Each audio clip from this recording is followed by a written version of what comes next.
지금 화상으로 전문가 연결되어 있는데요. 간밤에 나온 주요 이슈와 투자 포인트까지 들어보겠습니다. 이 시간 미주미 김준영 연구원과 함께하겠습니다. 어서 오세요. 네, 안녕하십니까. 네, 안녕하세요. 간밤 월가를 달군 이슈들 들어보기 전에 오늘장 주요 포인트부터 들어볼까요? 네, 일단은 오늘장 같은 경우는 정말 이제 그 3대 자산들이 굉장히 일제히 어떻게 보면 좀 유기적으로 움직였다라고 볼 수 있는데요. 유가가 상승하니까 금리도 상승하고, 그리고 이게 주가 하락으로 움직이는 좀 유기적인 움직임을 통해서 전체적으로 주가가 굉장히 좀 많이 아쉬운 모습을 보였고요. 이건 좀 3대 주주 하락 전체적으로 봐도 그렇지만 섹터 단위로 봐도 사실상 이제 뭐 일부 기술주도 살짝 오르고 뭐 헬스케어도 살짝 오르긴 했지만 거의 전체적으로 보면은 에너지 섹터를 제외하면은 크게 오른 게 없고 오히려 하락에 가까운 움직임을 보였기 때문에 오늘 전체적인 어떤 가장 큰 특징은 이 중동의 영향을 다시 한번 좀 받기 시작했다. 그래서 중동의 어떤 지정학적 리스크가 좀 다시 시작된 느낌인데, 사실 분명 기본적으로 이러한 전체적인 합의와 관련돼서는 거의 뭐 초안이 만들어지고 거의 이제 마무리가 좀 되어가는 단계인 것처럼 보였다가 막상 뭐 이스라엘 선박에 대한 어떤 통행 금지 이런 제약 조건이 담긴 게 있었고, 이런 것들은 사실 미국에서도 좀 받아들이기 어렵거든요. 거기에 또 추가적으로 뭐 오만에서 뭐 해상 폭발음이 들렸다라는 약간 이런 소식들이 전해지면서 전체적으로 이제 증시의 어떤 하방 압력을 키웠었고요. 그리고 특히 또 이제 지난 밤에 보면은 유가 말고도 이 고용 지표 같은 게 특히나 뭐 실업수당 청구 건수가 뭐 최저가를 다시 또 찍으면서 이 금리 인상 가능성이 좀 대두됐고, 이런 것들이 좀 전체적으로 주가에 좀 하방 압력이 있었습니다. 거기에 또 이제 이번에 헤지 펀드들 같은 경우는 반도체나 통신주를 조금 일부 이제 매수를 하긴 했지만, 전체적으로 보면 장기 투자자들, 장기적으로 투자하는 일단 롱온리 펀드들 같은 경우는 IT, 헬스케어 위주로 순매도를 하면서 전체적으로 이제 약간 이 기술주에 대한 움직임도 굉장히 좀 혼조세를 띄웠던 만큼 어제 조금 지수는 모두 다 좀 하락을 마감하면서 확실히 좀 하루 정도는 좀 아쉬운 장이었다라고 평가를 해볼 수 있을 것 같습니다. 네, 그렇다면 밤사이 나온 글로벌 이슈들 하나씩 짚어보도록 하겠습니다. 샌디스크, 웨스턴 디지털 등 메모리주들이 호실적에도 불구하고 주가가 힘을 쓰지 못하고 있습니다. 반도체주를 향한 피크아웃 우려가 계속되고 있는데 관련해서 혹시 해주실 말 있으실까요? 네, 지금 일단은 그만큼 메모리가 여전히 시장을 이끌 수 있는 굉장히 좀 주요한 종목인 것 자체는 맞지만, 이미 시장에서는 기대감도 굉장히 좀 많이 있다 보니까 실적이 웬만큼 잘 나온다고 하더라도 단기 차익 매물은 앞으로도 좀 계속해서 나올 수 있지 않을까 싶고요. 특히 이번에서 어떻게 보면 가장 좋은 실적을 보일 수 있었던 요인 중 하나가 결국에는 이 Q, 물량이 아니라 P, 가격이었습니다. 그러니까 가격이 올리면서 매출이 올라간 거다 보니까 그러면은 다음 분기 가이던스를 봤는데 막상 가이던스에 나와 있던 뭐 마진이 크게 오르지 않더라. 크게 오르지 않으면 가격을 더 이상 올릴 수 없다는 이야기고, 이렇다면은 사실상 뭐 피크아웃 아니냐라고 하는 이런 좀 높은 어떤 기대감과 피크아웃 우려로 주가가 좀 전체적으로 보면은 하락했다라고 볼 수 있겠고요. 샌디스크를 조금 더 개별적으로 보면은 현금 흐름이 굉장히 좋았는데 그 현금 흐름의 일부가 선급금 한 뭐 70억 달러 정도가 이제 인연 현금 흐름이 있었다면 그 중에서 10억 4천만 달러 정도가 그냥 고객사의 현금금이랑 보증금이었다라는 것 때문에 조금 더 하락한 부분이 있었고, 웨스턴 디지털 같은 경우는 이제 이 전체적인 엑사바이트 단위, 즉 이 출하량이 조금 더 시장이 좋아했던 만큼 그동안 보여줬던 장기 목표보다는 좀 낮아졌다. 그리고 차세대 기술을 도입하는 과정에서 약간은 이 공백이 있을 것 같다라는 게 조금 더 이제 하락에 영향을 미쳤습니다. 이런 것들을 봤을 때는 지금 확실히 메모리가 아무리 좋은 소식이 나와도 좋은 소식이랑 별개로 계속해서 좀 경계감을 많이 받고 있는 그런 상황인데요.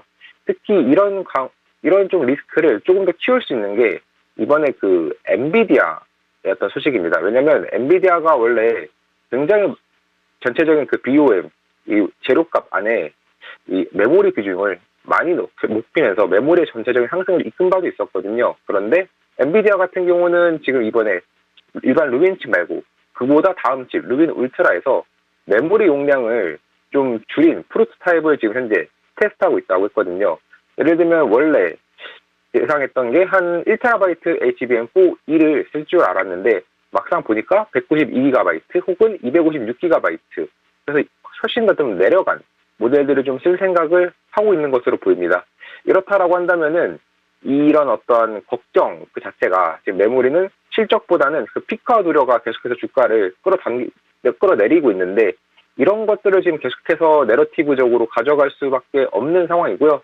그렇다라고 한다면은 메모리는 앞으로도 지금 실적이 아무리 좋아도 앞으로 있을 리스크를 감안해가지고 주가를 내릴 수 있는 위험이 계속해서 혼재되어 있는 만큼 지금은 좀 실적 시즌임에도 불구하고 아쉽게도 실적 그 자체보다는 다른 기업들이 이 메모리에 대해서 어떤 반응을 보이고 있는지 이것이 현재는 조금 더 메모리의 주가의 중요한 시점이 됐다. 이렇게 좀 평가해 볼 수 있을 것 같습니다. 네, 이어서 다음 이슈로 넘어가 보겠습니다. 비트코인 회장이죠. 톰 리가 S&P 500 지수가 8월에 7,900에서 8,000선에 도달할 수 있다 이렇게 밝혔습니다. 강한 기술적 흐름, 기업 이익 증가, 그리고 상승 종목 확대가 미 증시를 지지하고 있다 이렇게 설명을 했는데요. S&P 500 지수 7,900에서 8,000까지 상승 가능성 있다고 보십니까?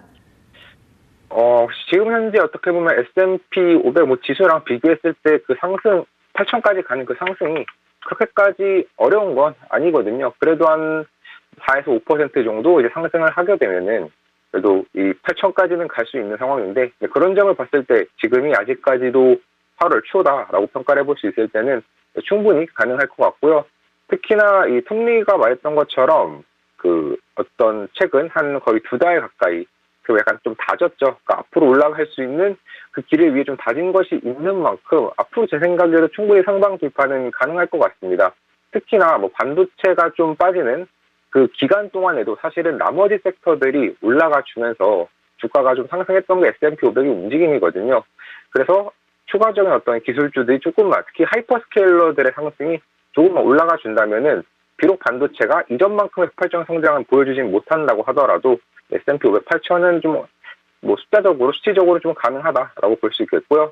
여기서 이제 톱니는 좀 반도체보다는 약간 빅테크랑 뭐 소프트웨어 이쪽을 조금 더 좋게 봤습니다. 네, 그런 만큼 지금 확실히 투자할 때 전체적인 어떠한 시장의 관심이 이제 반도체 단에서 다시 한번 이런 내러티브가 약간은 좀 하이퍼스케일러들 특히 이제 이런 키펙스를 투자함에도 불구하고 마진을 늘리고 또 새롭게 가격을 올릴 수 있는 여지가 좀 많다라는 측면에서 클라우드 기업들 중심으로 어떻게 보면 조금 더 성장세가 가져온 감이 있는 만큼 만약에 지금 뭐 빅테크, 반도체 둘 중에 뭘 투자하지라고 생각한다면 조금 더 빅테크 쪽으로 한번 투자를 해보시면 좋을 것 같습니다. 네, 이번에는 다음 이슈 또 살펴보겠습니다. 알파벳과 소프트뱅크가 미국 투자 등급 회사채 발행을 추진합니다. 빅테크들이 잇따라서 대규모 AI B2에 나서고 있는 모습인데 시장에서는 신용 리스크를 우려하고 있습니다. 관련해서 어떻게 보시는지 궁금합니다.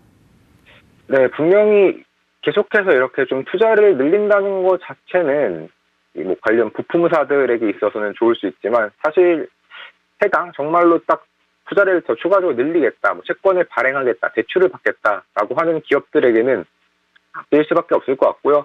어떻게 보면 알파벳도 그 소식 때문에 어제 정말 주가가 한 1.3% 가까이 이제 하락을 했는데 이건 확실히 마이크로소프트가 그냥 추가적인 어떤 투자 이야기를 안 하고 그냥 인도에다가 데이터 센터 짓겠다. 약간 이렇게 이야기를 하면서 주가가 한 2% 넘게 상승한 것과는 대조적이죠. 그래서 확실히 투자 이야기를 지금 특히나 이런 금융적인 어떤 차입을 통해서 하는 거는 확실히 이제 주가 측면에서는 악재가 될 것으로 보이고요.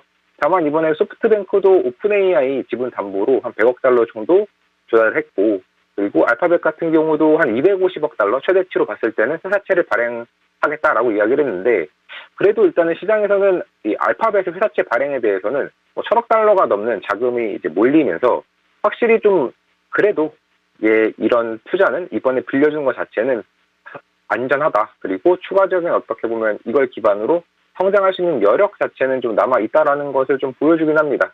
그래서 만약에 이렇게 좀 주가가 이렇게 대출 포함해서 금융적인 이유로 주가가 좀 하락한다면은 오히려 약간씩 투자적으로 봤을 때는 좀 사 모아보면 어떨까. 그래서 오히려 약간 이런 하락 자체는 특히나 그게 그 하락이 빅테크라고 한다면은 그 하락을 약간 좀 매수 기회로 삼아보는 것도 충분히 괜찮을 것 같습니다.